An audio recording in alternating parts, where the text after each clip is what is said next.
So if you're just coming from our last video about games 1 and 2 of the NBA Finals and kind of recapping that and this OKC defensive scheme, that's definitely giving Tyrese a lot of problems and how either he can adjust to that or the Pacers will be cooked essentially. Yes, I'll stand up. Okay, look, I'm a guy talking about basketball on a podcast. I have on a ski shirt or skiing shirt. Yes, the mic is still not on. It's for aesthetic purposes. I would put the glasses on, but you see the reflection. I'm not sure if that's distracting. Hopefully not. If I like turn a light away, that looks terrible. Okay, screw it. We're just going to keep the glasses. As I was saying, I like having glasses because I feel like even if I say something wrong, people are going to look at the glasses and be like, that's a ball knower. Speaking of balls, speaking of hoops, pause if needed. I said this video would be coming. It didn't come on Sunday night. I told somebody in the comment section it would come on Sunday night. I lied. So it's probably Monday or Tuesday at the time of this recording. But we are here to talk about Zion Williamson. Now, the reason I'm here to talk about Zion Williamson is because earlier this week or a week and a half ago, or I need to clean these glasses. Okay. So we're just going to go no glasses. As I was saying, about a week and a half ago, I made a video and upload it to the pod channel on why the Memphis Grizzlies need to move away from Ja Morant. I'm not even going to talk about that video today or some points in the discussion today because I want to focus primarily on Zion Williamson. I do want to say, appreciate y'all feedback, even in the disagreements. We will be checking some of those out in a future video, kind of a response to some of those comments.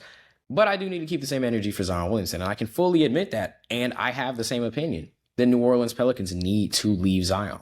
Now, I was trying to figure out like how to make that a play on words because Zion for what it is, and then also that Lauryn Hill song talking about I'm going back to Zion, and then Zion and the Matrix as well. I'm like trying to figure out, this goes to the mic before people get confused. I'm trying to figure out how to like merge those ideas together. I'm not sure if I can, but with that being said, 7 years and no playoff minutes logged.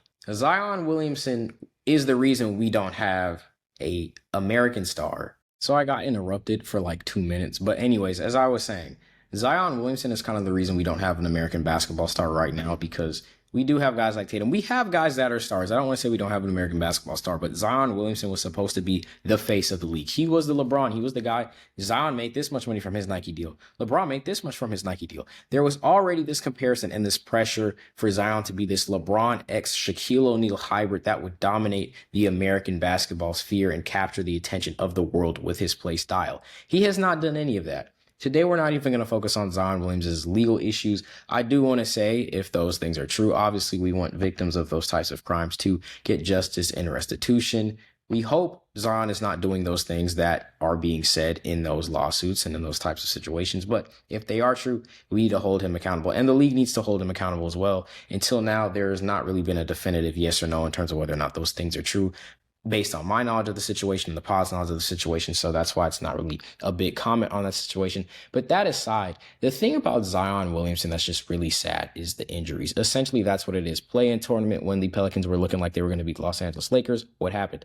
Zion got injured. You can't trust him to be elite anymore. You can't trust him to get you to the regular season, to a playoff run, to the NBA Finals, because he's a guy that there was a stretch in the season. He was averaging 27.5 on 74% from the field. Not true shooting percentage. He was averaging 74% from the field. I don't know if it was a stretch throughout that season, but it was definitely a point in the season where he was giving you like 26 on 60% from the floor. Extremely efficient. Obviously, he's a guy in the paint, but still having a field goal percentage that high is something to definitely be talked about and something that is insane for any player, whether you're a post player, whether you're a shooting guard, point guard, shooting forward, whatever, power forward, center, whatever. Shooting that efficient at that clip, especially with his ability to score dynamically, is insane. But the problem with Zion is he simply can't stay healthy. And I said this in my Ja Morant video, and I'll say it in the Zion Williamson video. Both of these men are guys that I think can be fringe number 1 / number 2 option. I think Ja Morant is somebody that can be number 1, but if you have a better 2, you would go with that 2. And what I mean by that is, in a team with Ja Morant and Giannis Antetokounmpo in Toronto, hypothetically, Giannis is the one. It really depends what is around Ja Morant. If we look at Zion Williamson, if he goes to a team like Indiana with Halliburton, right, I think Halliburton is the one in terms of facilitation, but Zion is the one in terms of offense, even though that is still Halliburton's team. That's how I look at that situation.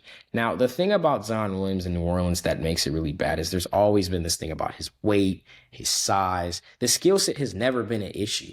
It really just comes down to, is Zion Williamson going to stay healthy? And I think maybe it's not even his fault. When we look at Dyson Daniels, who was always injured on the New Orleans Pelicans, then left automatically healthy in Atlanta. When we look at a guy like DeJounte Murray, who didn't have extreme injury issues on the Atlanta Hawks, then he gets to the Pelicans, boom, injury ridden. We look at so many guys that just have injury after injury after injury, Brandon Ingram included, when they get onto the New Orleans Pelicans. Maybe it's something with the medical team, but the New Orleans Pelicans need to move on from Zion Williamson. And the thing that really sucks about that is because Zion hasn't even been to the playoffs, unlike a guy like Ja Morant, where you could still get, in that latest video, I said Emmanuel Quickley and Grady Dick plus picks for Ja Morant. You can still get capital for these guys. Zion is so untrustworthy. I'm not even sure if you have the ability to get capital from him, but let's look at a team like the Indiana Pacers. And in fact, this is what I'm going to do. I'm going to do a live trade breakdown right now. Can I screen share? Screen share.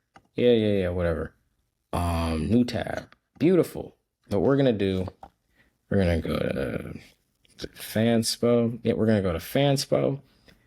We're going to go New Orleans Pelicans, team 1. Where are you guys? Number 14. Wow, that is sad. And we are going to go to, let's just say, the Indiana Pacers.